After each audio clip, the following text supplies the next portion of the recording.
So this is a quick video about this RC stand that I recently picked up.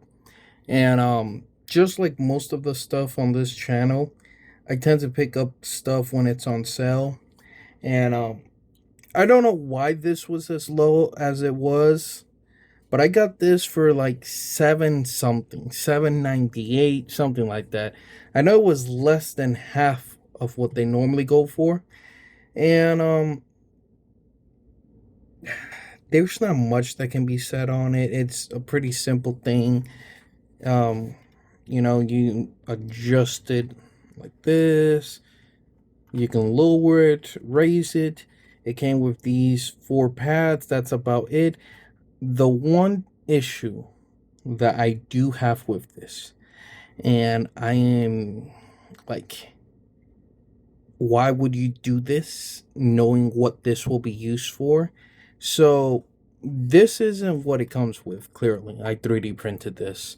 You can see the mounts I use for it.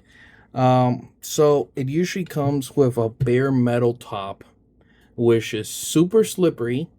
That means the minute that you put your car on top of it and it's at the slightest angle, it's going to slide right off. Why didn't you include pads like this for the top?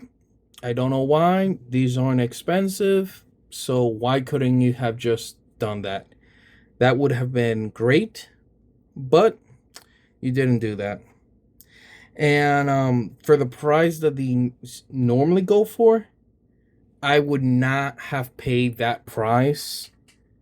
But that's just me. Normally they go from like 16 to 20 bucks.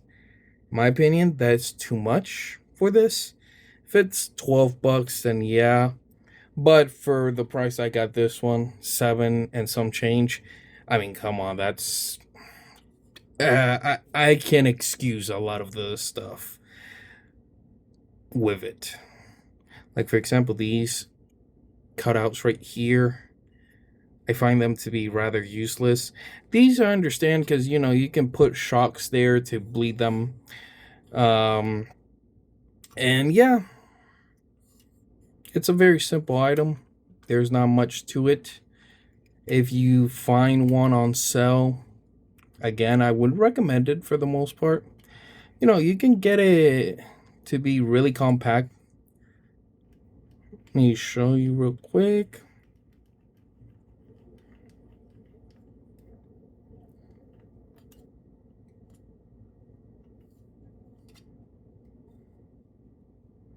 Yeah, around there.